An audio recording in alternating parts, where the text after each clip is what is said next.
let's start here, all right? I dropped a 20-minute rant video yesterday, and I talked about how Kyrie Irving will likely not do interviews with the media. Now, I want to be clear, that was the consensus coming out of a couple days ago, but Kyrie Irving and his team did release another statement clarifying some of their comments. It looks like Kyrie will continue to do interviews with the media. Like I said to you guys a day or so ago, I believe that's technically in violation of his contract with the NBA if he opts to just shut down the media for the entire season.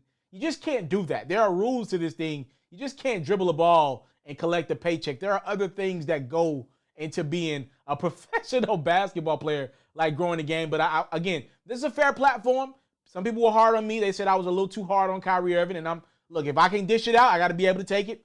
That's fair. But I'll at least have the respect and courtesy enough to come on this platform and say Kyrie is saying that he will do interviews. I wanted to bring that up first before we did anything else because this video is a lot about Kyrie Irving and some comments he made. So let me take you back a couple months. It's pretty much September. And, Kyrie Irving is doing a podcast with his new teammate, and his former teammate got brought up. So Kyrie doing a podcast with Kevin Durant on KD's podcast, and LeBron James' name got brought up. It didn't technically get brought up, but it kind of did get brought up. Everybody and their mama knew that what Kyrie Irving said could be perceived as a shot at LeBron James. If you don't remember the comments, I'll refresh your memory real quick. On KD's podcast, Kyrie said, one thing I've always been comfortable with is I felt like I was the best option on every team I played for down the stretch. This is the first time in my career I can look down and be like, that MFer can make that shot too, and he'll probably do it a lot easier. It's not so much deferring because in past situations where I didn't take the last shot, I felt guilty. I want this game-winning shot, but also you want to trust your teammates. Not that I didn't trust my teammates, but I always felt like I was the best option. And let me just say this to Kyrie Irving. He has every right to feel like he was a clutcher guy than LeBron James. Fine with that, right? I believe that, by the way. And I want to say this, too. Kobe's my favorite guy. But I feel like too many times we're hard on LeBron in late game scenarios. If you look at the stats, technically LeBron has made more game winners and playoff buzzer beaters than Mike and Kobe. But I'll be fair to Mike and Kobe and their legacies. There is something to be said about wanting to take that shot. And more times than not, I do believe LeBron wants to defer the basketball in those moments over take the shot. Like Kobe and Mike were going to take that shot. LeBron will, but he'd rather get the best shot, even if that means somebody else takes it. And that does frustrate me as a Lakers fan. I'm okay with LeBron James missing a game-winning jump shot, even if it's from 30 feet. I'm not okay with Kyle Korver missing a game winner. I'm not okay with George Hill missing a game winner. Personally, I'm not okay with other guys losing games. Like, I can't go to sleep at night as a fan thinking, dang, if Kyle Korver would have just made this, he's a great shooter, he'll make the... No, I want to lose with my guy. I want to ride with my guy. If my guy misses that game winner, it is what it is. I'll live to fight another day with my guy. And a lot of times LeBron makes that extra pass, and it's worked out for him, a la Mike Miller, Ray Allen. Obviously, Ray made a clutch shot. Now, that wasn't necessarily off the pass from LeBron. That was Chris Bosh who got it out to Ray in the corner for that shot in Game 6 of the Finals versus the Spurs.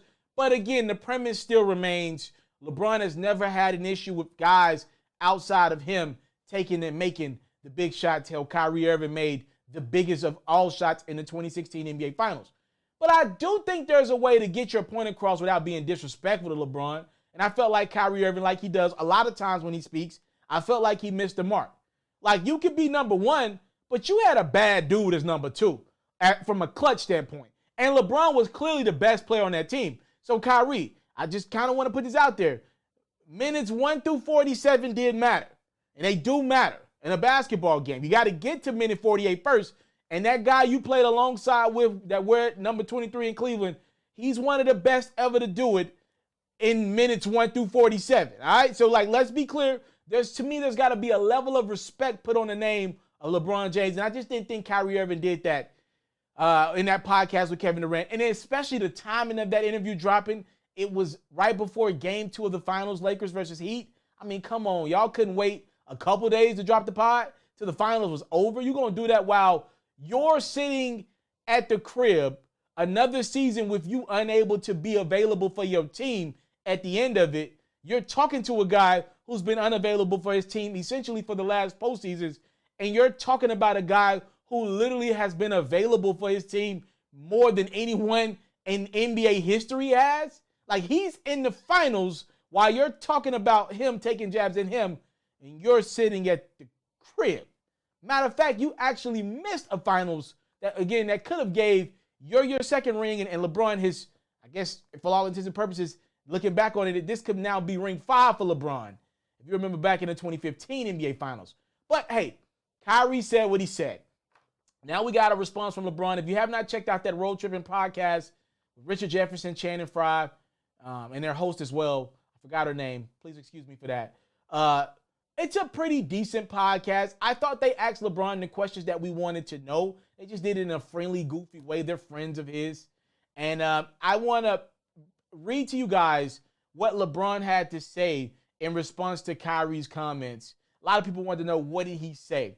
And that's what we got. First off, LeBron addressed the timing of it. He says it was effed up. It was effed up timing because it was the finals, the middle of the finals. He went on to say, and this is where LeBron goes pretty deep about his guy, his former guy, Kyrie. He was like, I was like, damn.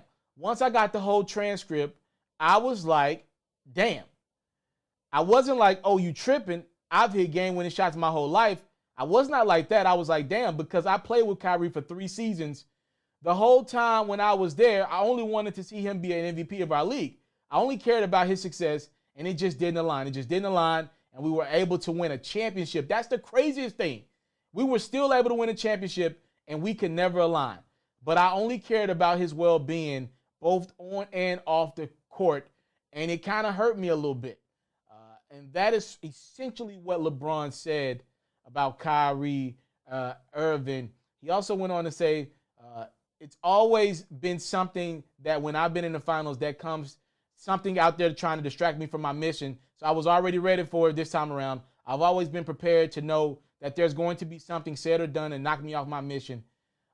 Yeah. Also, a couple other things that LeBron said about Kyrie Irving, and I would love to share with you guys if you have not had a chance to check out the podcast. Again, it's a pretty damn good one. You don't hear LeBron do this too often. And if he loses, you ain't going to hear him do it the following year. So the fact that we got him winning a championship in LA at this point in his career, it's literally a match made in heaven. LeBron brought up that kid coming. He kept calling Kyrie a kid. He did have to backtrack one time and say, well, he's not a kid anymore. And then LeBron also went on to address, and this is the most important piece to me, because I thought LeBron was bluntly honest. He brought up how every time the media has tried to drive LeBron and Kyrie against each other, LeBron has taken the high road. And to be fair to Kyrie, he's done a pretty good job of taking the high road more times than not. Like, I feel like Kyrie's maybe taking the high road too many times. I feel like LeBron's maybe taking the high road too many times. From Kyrie's perspective, we know something wasn't right. You wanted to leave LeBron. Whether we agree with Kyrie's reasoning, it ain't for us to judge that man's life. I mean, he can do whatever the heck he wants. He's a made man. He's a millionaire. He's more made than me or you. So he can do whatever the heck he wants. But, you know, Kyrie Irving never really went in depth about, publicly at least, why he decided to leave Cleveland, what exactly went on. He did that First Take interview a few years ago and with the new clean face, and he said absolutely nothing to Stephen A. Smith and Max at the time. Absolutely nothing. But in regards to LeBron's side of it, never thrown Kyrie under the bus. Admitted that he wanted to work it out with Kyrie, but, I mean, Dan Gilbert and company ended up trading Kyrie to Boston for Isaiah Thomas and a couple other pieces. But I thought that was important because LeBron has done a good job of not throwing Kyrie under the bus, even though he clearly didn't want to play that 2017 season without the services of Kyrie Irving. He did not want to go to war with just Kevin Love. He did not. And, again, just an interesting podcast that I would love for you guys to check out if you have not done so. I don't have a lot to say about this one. I just, you know, it's clearly LeBron. The only thing is, you know, when I'm watching the Michael Jordan Last Dance documentary for like the umpteenth time, right? I'm watching it right now. And I feel like I'm watching older fans. I'm watching some of my OGs and my old heads, 40 and 50. Some of these gentlemen, they're talking about how, wow, I never knew that about Mike. Some of this stuff you knew. It's like Spotty, right? Some of this stuff they knew, and a lot of it they didn't. And I do wish LeBron would save some of this damn good content for the documentary that he does one day down the line. Maybe it's not 20 years down the line like Mike waited, but maybe it's 10, 5 years down the line, you know? I now look at it like, damn, I want him to save some. Like, I don't want everything on a silver platter for us the following year. A couple months after somebody makes a comment. I want to save some of that content. I just want to be able one day to reflect on King James. And, you know, I kind of like how we used to, I like the yesterday of celebrity, that mystique. I like that mystery around people that I admire and look up to and respect. So, y'all let me know what y'all think about it in the comment box below. I thank you guys so much for the time, love, and support. It's what I don't take for granted. Salute. I'm out.